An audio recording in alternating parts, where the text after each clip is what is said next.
Shalom, selamat pagi jemaat Tuhan.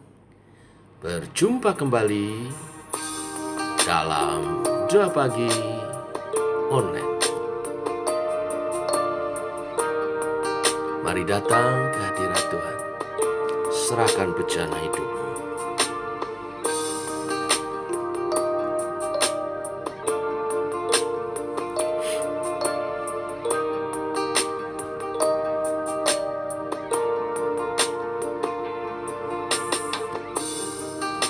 Kekuatan di jiwaku, ketenangan batinku, ada dalam hadirat-Mu, ku menyembah-Mu.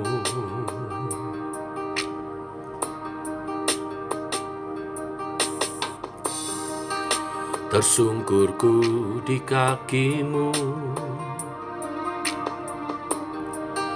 rasakan hadirat-Mu.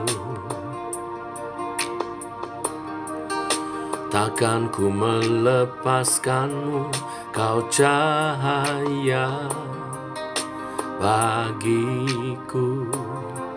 Mengiring-Mu seumur hidupku, masuk dalam rencana-Mu Bapa. Pikiranku, kehendakku, ku serahkan padamu. Harapanku hanya di dalam-Mu, ku kan teguh bersama-Mu Tuhan. Jadikanku bencana-Mu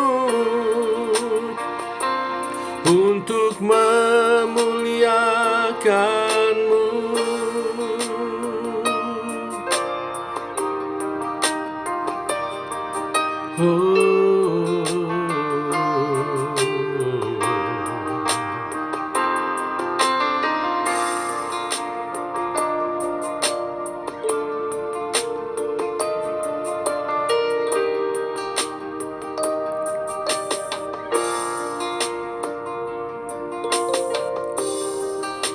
Kekuatan di jiwaku,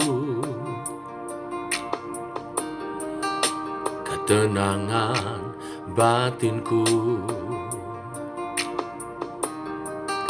ada dalam hadirat-Mu, ku menyembah-Mu.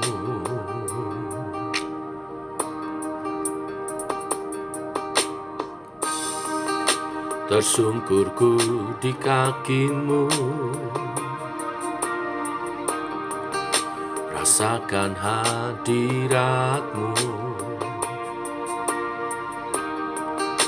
Takkan ku melepaskan-Mu, Kau cahaya bagiku.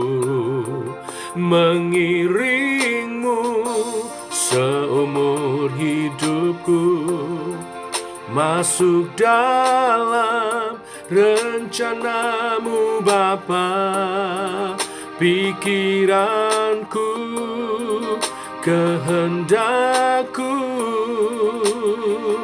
ku serahkan padamu. Harapanku hanya di dalam-Mu, ku kan teguh bersama-Mu Tuhan. Jadikanku bencana-Mu untuk memuliakan-Mu. Mengiring-Mu seumur hidupku, masuk dalam rencana-Mu Bapa.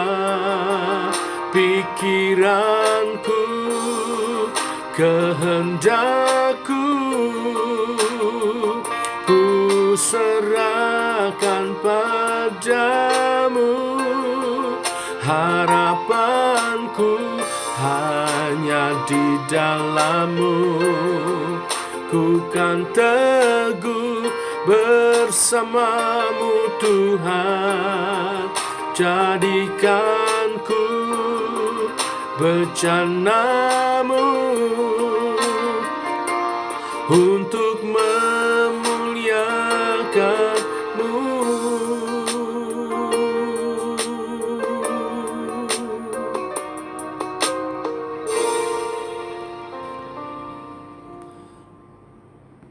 Biar sepanjang hidup kami memuliakan nama-Mu Tuhan.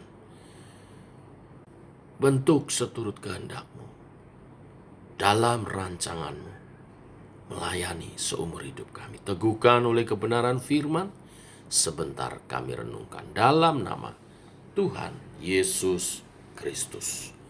Amin. Bapak Ibu, kita lanjutkan renungan firman Tuhan. Hari ini kita membahas Hakim Deborah. Dalam Hakim-Hakim pasal 4 ayat 1-24. Demikian firman Tuhan. Setelah Ehud mati, orang Israel melakukan pula apa yang jahat di mata Tuhan. Lalu Tuhan menyerahkan mereka ke dalam tangan Yabin, raja Kanaan, yang memerintah di Hasor. Panglima tentaranya ialah Sisera, yang diam di Haroset Hagoyim. Lalu orang Israel berseru kepada Tuhan, sebab Sisera mempunyai 900 kereta besi, dan 20 tahun lamanya ia menindas orang Israel dengan keras. Pada waktu itu Deborah, seorang nabiah, istri Lapidot, memerintah sebagai hakim atas orang Israel. Ia biasa duduk di bawah pohon kurma Deborah antara Rama dan Betel di pegunungan Efraim, dan orang Israel menghadap dia untuk berhakim kepadanya.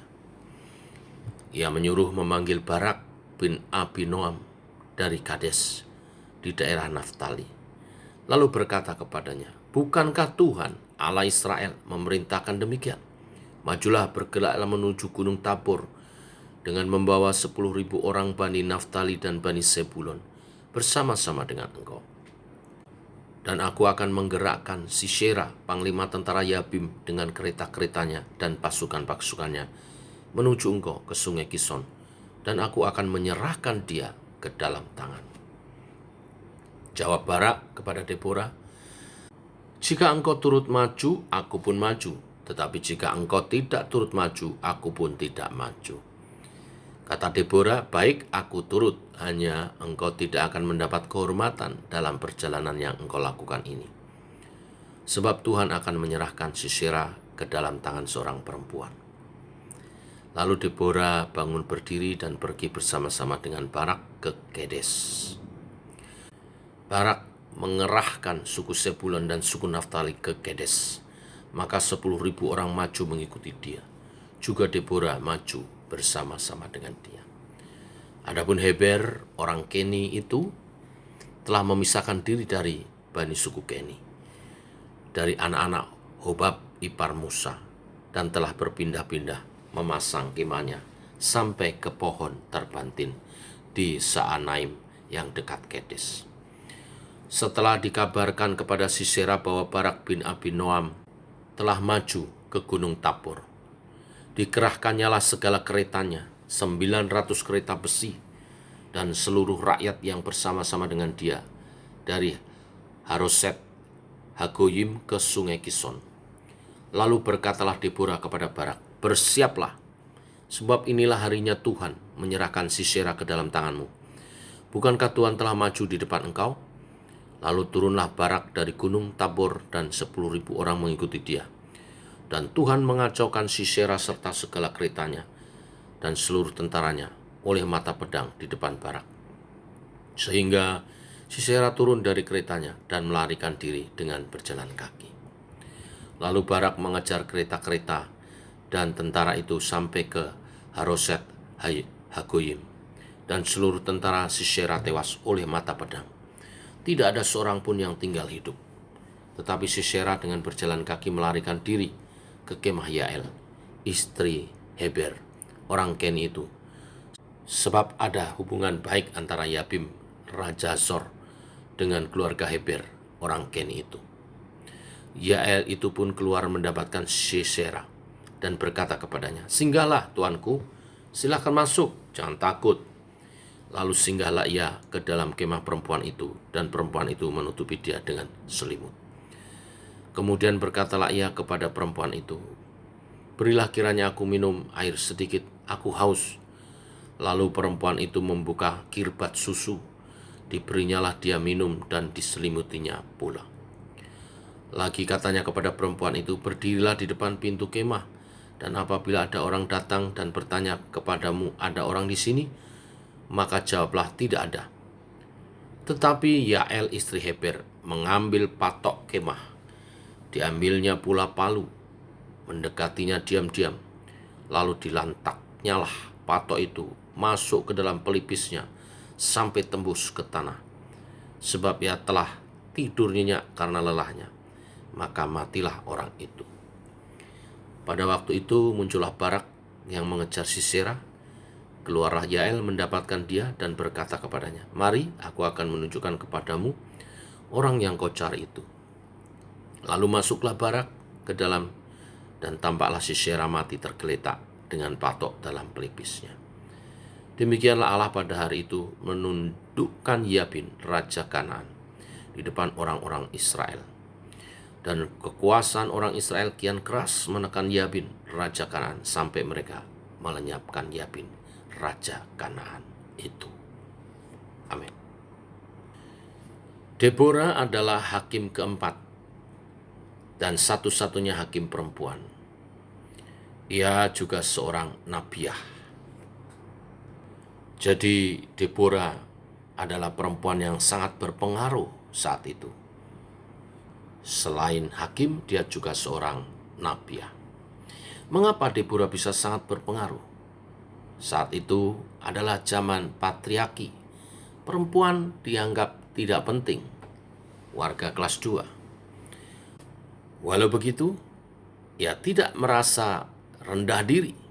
Ia tetap melakukan tugas dan tanggung jawabnya dengan baik. Baik sebagai seorang hakim, nabiah juga seorang perempuan. Ia melaksanakan perannya sebagai seorang istri. Dikatakan dia adalah istri dari Lapidot. Walaupun dia seorang hakim dan juga nabiah, tetapi dalam kehidupan sehari-hari dia menjalankan perannya sebagai seorang istri yang baik. Dalam menjalankan tugas sebagai hakim dan nabi pun, ia tidak menonjolkan diri. Perikop yang kita baca menunjukkan bagaimana Deborah dengan rendah hati. Ia tidak haus kekuasaan, sekalipun ia berpeluang memimpin bangsa Israel, mengambil alih kepemimpinan Barak misalnya. Dia tidak lakukan itu. Dengan rendah hati tapi berwibawa, dia menyertai Barak dalam peperangan. Deborah tidak haus kekuasaan. Ia juga tidak haus pujian, walaupun ia berhasil menjadi motivator yang baik bagi Barak dan orang Israel untuk maju mengalahkan musuh. Dia tetap rendah hati dan melakukan tugas tanggung jawabnya kepada Tuhan. Ia mengembalikan segala pujian kepada Tuhan, Sang Empunya pelayanan. Bapak Ibu jemaat Tuhan, bagaimana dengan kehidupan pribadi dan pelayanan kita saat ini? Jangan berkecil hati karena merasa tidak dianggap atau diremehkan saat melakukan tugas dan panggilan kita, saat melaksanakan tanggung jawab yang dipercayakan kepada kita. Sebaliknya juga, kita tidak boleh sombong ketika Tuhan mempercayakan banyak tugas dan tanggung jawab. Kita tidak boleh arogan karena merasa sebagai orang penting. Kita tetap harus rendah hati. Seperti Deborah, yang dengan penuh keberanian menerima tugas yang Tuhan berikan. Apapun tugas dan tanggung jawab itu adalah kepercayaan dari Tuhan. Baik pekerjaan kita, maupun dalam rumah tangga, dalam studi, dalam pelayanan apalagi. Mari kita lakukan dengan sungguh-sungguh, dengan mengandalkan Tuhan. Kalau berhasil, setiap pujian kita terima dengan rendah hati dan mengembalikannya kepada Tuhan. Sebab sesungguhnya Tuhanlah yang memampukan kita menyelesaikan tugas itu. Biarlah melalui kehidupan kita, nama Tuhan dipermuliakan melebihi apapun. Inilah berita firman hari ini. Melalui Hakim Deborah, kita belajar beberapa hal. Nama Deborah berarti lebah. Lebah itu kecil, tetapi walau kecil, tidak boleh diremehkan. Bagi lawan-lawannya, ada sengat yang membahayakan. Tetapi bagi keluarganya, menghasilkan madu yang manis, yang bermanfaat, yang luar biasa. Mari kita berdoa. Bapa, kami mengucap syukur oleh kasih dan anugerah-Mu, rahmat-Mu Engkau nyatakan hari ini. Kami bangun dalam sehat, dan Engkau memberkati kami dengan firman-Mu. Firman-Mu membangkitkan semangat untuk melaksanakan tugas panggilan kami di dalam Tuhan.